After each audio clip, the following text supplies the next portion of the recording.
Hello ವೀಕ್ಷಕರೇ, ನಮಸ್ಕಾರ. ತಮ್ಮೆಲ್ಲರಿಗೂ ಭಾಗ್ಯ ಟಿವಿಗೆ ಸ್ವಾಗತ ಸುಸ್ವಾಗತ ಕೋರ್ತಾ ಇದ್ದೀವಿ. ಭಾಗ್ಯ ಮತ್ತೆ ಗಿರೀಶ್. ಬನ್ನಿ, ಇವತ್ತು ಒಂದು ವಿಡಿಯೋದಲ್ಲಿ ಮದುವೆ ಮನೆಗಳಲ್ಲಿ ಮಾಡ್ತಕ್ಕಂಥ ಹುರುಳಿಕಾಯಿ ಹಾಗೆ ಹೆಸರು ಕಾಳು ಪಲ್ಯನ ಯಾವ ರೀತಿ ರುಚಿಕರವಾಗಿ ಮಾಡೋದು ಅಂತ ತಿಳಿಸ್ಕೊಡ್ತೀವಿ. ಬಹಳ ಸೊಗಸಾಗಿರುತ್ತೆ. ಖಂಡಿತ ಈ ರೆಸಿಪಿ ನೀವು ಮಾಡಿ ತಿಂದಾಗಲೇ ಇದರೊಂದು ರುಚಿಯ ಅನುಭವ ನಿಮಗೆ ಗೊತ್ತಾಗೋದು. ಒಂದ್ ರೀತಿಯಲ್ಲಿ ಹೇಳ್ಬೇಕಂತಂದ್ರೆ ಇದರ ರುಚಿ ಸ್ವಲ್ಪ ಸ್ಪೆಷಲ್ ಆಗಿ ಇರುತ್ತೆ. ಹಾಗೆ ಬನ್ನಿ, ಹುರುಳಿಕಾಯಿ ಹಾಗೆ ಹೆಸರು ಕಾಳನ್ನ ಉಪಯೋಗಿಸಿ ಯಾವ ರೀತಿ ಟೇಸ್ಟಿಯಾಗಿ ಪಲ್ಯ ಮಾಡೋದು ಮತ್ತೆ ಬೇಕಾದಂಥ ಪದಾರ್ಥಗಳೇನು ಅಂತ ಈಗ ನೋಟ್ ಮಾಡ್ಕೊಳ್ಳೋಣ. ನಾವು 2 ಕಪ್ನಷ್ಟು ಹುರುಳಿಕಾಯಿ ಅಥವಾ ಬೀನ್ಸನ್ನು ತಗೊಂಡಿದ್ದೀವಿ. ಹಾಗೆ ಒಂದು ಅರ್ಧ ಕಪ್ನಷ್ಟು ಹೆಸರು ಕಾಳನ್ನ ತಗೊಂಡಿದ್ದೀವಿ. 2 ಈರುಳ್ಳಿನ ತಗೊಂಡು ಈ ರೀತಿ ಚಿಕ್ಕದಾಗಿ ಹಚ್ಚಿಟ್ಕೊಂಡಿದ್ದೀವಿ. 4 ಟೇಬಲ್ ಸ್ಪೂನಷ್ಟು ತೆಂಗಿನಕಾಯಿ ತುರಿ, 4 ರಿಂದ 5 ಒಣಮೆಣಸಿನಕಾಯಿ, 2 ಟೇಬಲ್ ಸ್ಪೂನಷ್ಟು ಎಣ್ಣೆ, ಸ್ವಲ್ಪ ಕೊತ್ತಂಬರಿ, ಸ್ವಲ್ಪ ಕರಿಬೇವಿನ ಸೊಪ್ಪು, ಹಾಗೆ ಸ್ವಲ್ಪ ಸಾಸಿವೆ, ಸ್ವಲ್ಪ ಜೀರಿಗೆನ ನಾವು ತಗೊಂಡಿದ್ದೀವಿ. ಇದರ ಜೊತೆಗೆ ಸ್ವಲ್ಪ ಹಿಂಗನ್ನು ಸಹ ತಗೊಂಡಿದ್ದೀವಿ. ಈ ಎಲ್ಲ ಪದಾರ್ಥಗಳ ಜೊತೆಗೆ ನಾವು 2 ಟೇಬಲ್ ಸ್ಪೂನಷ್ಟು ಚಟ್ನಿ ಪುಡಿನ ತಗೊಂಡಿದ್ದೀವಿ. ಈ ರೀತಿಯಾದಂಥ ಚಟ್ನಿ ಪುಡಿನ ಈ ಪಲ್ಯಕ್ಕೆ ಸೇರಿಸೋದ್ರಿಂದ ಇದ್ರ ರುಚಿ ಮತ್ತಷ್ಟು ಹೆಚ್ಚುತ್ತೆ. ಬಹಳ ಸ್ಪೈಸಿಯಾಗಿರುತ್ತೆ. ನಿಮಗೆ ಚಟ್ನಿ ಪುಡಿ ಇಷ್ಟ ಇಲ್ಲ ಅಂದರೆ ಖಂಡಿತ ಸ್ಕಿಪ್ ಮಾಡ್ಕೋಬೋದು. ಇಲ್ಲ, ನೀವು ಈ ರೀತಿ ಚಟ್ನಿ ಪುಡಿ ಮಾಡಿ ಮನೇಲಿ ಇಟ್ಕೋಬೇಕಾದ್ರೆ ವಿಡಿಯೋ ಮೇಲ್ಗಡೆ ಲಿಂಕ್ ಬರ್ತಾ ಇದೆ. ಆ ಲಿಂಕ್ನ ಕ್ಲಿಕ್ ಮಾಡಿ ಯಾವ ರೀತಿ ಚಟ್ನಿ ಪುಡಿ ಮಾಡೋದು ಅಂತೂ ಸಹ ತಿಳ್ಕೊಬೋದು. ರುಚಿಗೆ ತಕ್ಕಷ್ಟು ಉಪ್ಪನ್ನು ಸಹ ತಗೊಂಡಿದ್ದೀವಿ. ಇದಿಷ್ಟೇ ನಿಮಗೆ ರುಚಿಕರವಾಗಿ ಹುರುಳಿಕಾಯಿ ಹಾಗೆ ಹೆಸರು ಕಾಳನ್ನ ಪಲ್ಯ ಮಾಡೋದಕ್ಕೆ ಬೇಕಾದಂಥ ಪದಾರ್ಥಗಳು. ಹಾಗೆ ಬನ್ನಿ, ಈಗ ಮಾಡ್ತಕ್ಕಂಥ ವಿಧಾನನ ನೋಡ್ಕೊಳ್ಳೋಣ. ನಾವು ಈ ರೆಸಿಪಿನ ಯಾವಾಗ ಮಾಡಬೇಕು ಅಂದ್ಕೊಳ್ತೀವಿ, ಅದಕ್ಕಿಂತ ಒಂದು 4 ರಿಂದ 5 ಗಂಟೆ ಮುಂಚಿತವಾಗಿ ನಾವು ತಗೊಂಡಂಥ ಹೆಸರು ಕಾಳಿಗೆ ಸ್ವಲ್ಪ ನೀರನ್ನ ಸೇರಿಸಿ ನೆನೆಯಕ್ಕೆ ಇಟ್ಬಿಡೋಣ. ಈ ಪಲ್ಯಕ್ಕೆ ಹೆಸರು ಕಾಳು 4 ರಿಂದ 5 ಗಂಟೆ ನೀರಲ್ಲಿ ಚೆನ್ನಾಗಿ ನೆಂದಿರಬೇಕು. ನಂತರ ನೀವಿಲ್ಲಿ ನೋಡ್ತಾ ಇದ್ದೀರಾ, ಹೆಸರು ಕಾಳನ್ನ ನಾವು 4 ರಿಂದ 5 ಗಂಟೆಗಳ ಕಾಲ ನೀಟಾಗಿ ನೀರಲ್ಲಿ ನೆನೆಸ್ಕೊಂಡಿದ್ದೀವಿ. ಈಗ ಇದರಲ್ಲಿರ್ತಕ್ಕಂಥ ನೀರನ್ನೆಲ್ಲ ಹೊರತೆಗೆಯೋಣ. ಈ ರೀತಿ ನೀರನ್ನೆಲ್ಲ ಸಪ್ರೇಟ್ ಮಾಡ್ಕೊಂಡಿದ್ದ ನಂತರ ನೆಂದಂಥ ಹೆಸರು ಕಾಳನ್ನ ನಾವು ಪಲ್ಯಕ್ಕೆ ಉಪಯೋಗಿಸ್ತೀವಿ. ನೀವು ನೀರಲ್ಲಿ ನೆನೆಸ್ಬೇಕಾದ್ರೆ ಒಳ್ಳೆ ನೀರಲ್ಲೇ ನೆನೆಸ್ಕೊಂಡ್ರೆ ಮತ್ತೆ ತೊಳಿತಕ್ಕಂಥ ಅವಶ್ಯಕತೆ ಇರಲ್ಲ. ನಂತರ ನಾವೀಗೊಂದು ಕುಕ್ಕರ್ನ ತಗೊಂಡು ಕುಕ್ಕರ್ಗೆ ನಾವು ಕಟ್ ಮಾಡಿ ಇಟ್ಕೊಂಡಿರ್ತಕ್ಕಂಥ ಹುರುಳಿಕಾಯಿನ ಸೇರಿಸ್ಕೊಳ್ಳೋಣ.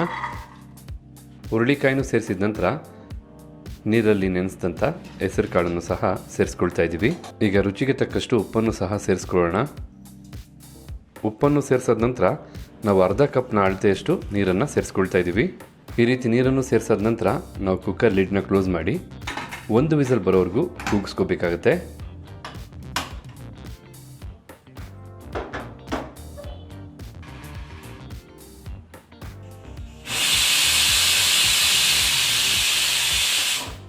ಈಗ ಕುಕ್ಕರ್ 1 ವಿಸಲ್ ಬಂದಾಯಿತು. ಫ್ಲೇಮ್ನ ಆಫ್ ಮಾಡ್ಕೊಳ್ಳೋಣ. ಕುಕ್ಕರ್ ತಣ್ಣಗಾದ ನಂತರ ನಾವು ಈ ಪಲ್ಯಕ್ಕೆ ಬೇಕಾದಂಥ ಒಗ್ಗರಣೆನ ಮಾಡ್ಕೋಬೇಕಾಗತ್ತೆ. ಈಗ ಇಲ್ಲಿ ಕುಕ್ಕರು ಕಂಪ್ಲೀಟಾಗಿ ತಣ್ಣಗಾಗಿದೆ. ಲಿಡ್ಡನ್ನು ಓಪನ್ ಮಾಡ್ಕೊಳ್ಳೋಣ.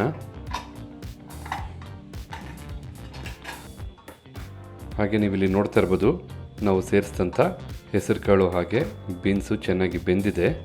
ನಂತರ ನಾವೀಗ ಇದರಲ್ಲಿರ್ತಕ್ಕಂಥ ನೀರನ್ನ ಸಪ್ರೇಟ್ ಮಾಡ್ಕೋಬೇಕಾಗತ್ತೆ. ಈ ರೀತಿ ನಾವು ನೀರನ್ನ ಬೇರ್ಪಡಿಸ್ಕೊಂಡಿದ ನಂತರ ಈಗ ಈ ಪಲ್ಯಕ್ಕೆ ಬೇಕಾದಂಥ ಒಗ್ಗರಣೆನ ಮಾಡ್ಕೋಬೇಕಾಗತ್ತೆ. ಒಗ್ಗರಣೆನ ಮಾಡ್ಕೊಳ್ಳೋದಕ್ಕೋಸ್ಕರ ಸ್ಟವ್ ಮೇಲೊಂದು ಬಾಂಡೆ ಇಟ್ಟು ಈಗ ಸ್ಟವ್ ಹಚ್ಕೊಳ್ತಾ ಇದ್ದೀವಿ. ನಂತರ ಬಾಂಡ್ಲಿಗೆ ಒಗ್ಗರಣೆಗೆ ಎಣ್ಣೆನೂ ಸಹ ಸೇರಿಸ್ಕೊಳ್ತಾ ಇದ್ದೀವಿ. ಎಣ್ಣೆ ಸ್ವಲ್ಪ ಬಿಸಿ ಆಗಬೇಕಾಗತ್ತೆ. ಈಗ ಇಲ್ಲಿ ಬಿಸಿಯಾದಂಥ ಎಣ್ಣೆಗೆ ನಾವು ಸಾಸಿವೆನ ಸೇರಿಸ್ಕೊಳ್ತಾ ಇದ್ದೀವಿ. ಸಾಸಿವೆ ಸ್ವಲ್ಪ ಸಿಡಿಬೇಕಾಗತ್ತೆ. ಈಗ ಇಲ್ಲಿ ಸಾಸಿವೆ ಸಿಡಿದಾಗಿದೆ. ನಾವು ಹಿಂಗನ್ನು ಸೇರಿಸ್ಕೊಳ್ತಾ ಇದ್ದೀವಿ. ಲೋ ಫ್ಲೇಮಲ್ಲೇ ಒಗ್ಗರಣೆ ಮಾಡ್ಕೋಬೇಕಾಗತ್ತೆ. ನಂತರ ನಾವು ತೊಗೊಂಡಂಥ ಸ್ವಲ್ಪ ಜೀರಿಗೆನೂ ಸಹ ಸೇರಿಸ್ಕೊಳ್ತಾ ಇದ್ದೀವಿ. ಹಾಗೆ ಕರಿಬೇವಿನ ಸೊಪ್ಪು, ಜೊತೆಗೆ ನಾವು ತೊಗೊಂಡಂಥ ಖಾರದ ಮೆಣಸಿನ್ಕಾಯಿನ ಮುರಿದು ಸೇರಿಸ್ಕೊಳ್ತಾ ಇದ್ದೀವಿ. ಹಾಗೆ ನಾವು ತೊಗೊಂಡಂಥ ಈರುಳ್ಳಿನೂ ಸಹ ಸೇರಿಸ್ಕೊಳ್ತಾ ಇದ್ದೀವಿ. ಈ ರೀತಿ ಈರುಳ್ಳಿನೂ ಸಹ ಸೇರಿಸಿದ ನಂತರ ನಾವು ಒಂದು 2 ನಿಮಿಷಗಳ ಕಾಲ ನೀಟಾಗಿ ಲೋ ಫ್ಲೇಮಲ್ಲೇ ಫ್ರೈ ಮಾಡ್ಕೋಬೇಕಾಗತ್ತೆ.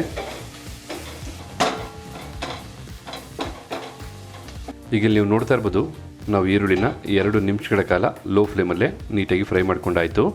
ನಂತರ ನಾವು ಬೇಯಿಸಿಟ್ಕೊಂಡಿರ್ತಕ್ಕಂಥ ಹುರುಳಿಕಾಳು ಹಾಗೆ ಬೀನ್ಸ್ನ ಸೇರಿಸ್ಕೊಳ್ಳೋಣ.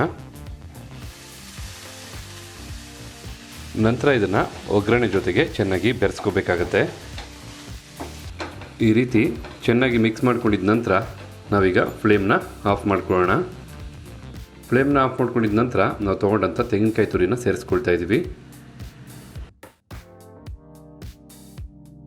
ಜೊತೆಗೆ ನಾವು ತೊಗೊಂಡಂಥ 2 ಟೇಬಲ್ ಸ್ಪೂನಷ್ಟು ಚಟ್ನಿ ಪುಡಿನೂ ಸಹ ಸೇರಿಸ್ಕೊಳ್ತಾ ಇದ್ದೀವಿ. ನಂತರ ಸ್ವಲ್ಪ ಕೊತ್ತಂಬರಿ ಸೊಪ್ಪನ್ನು ಸಹ ಸೇರಿಸ್ಕೊಳ್ತಾ ಇದ್ದೀವಿ. ಈ ರೀತಿ ಕಾಯಿ ತುರಿ ಮತ್ತು ಚಟ್ನಿ ಪುಡಿನ ಸೇರಿಸಾದ ನಂತರ ಒಮ್ಮೆ ಚೆನ್ನಾಗಿ ಮಿಕ್ಸ್ ಮಾಡ್ಕೋಬೇಕಾಗತ್ತೆ.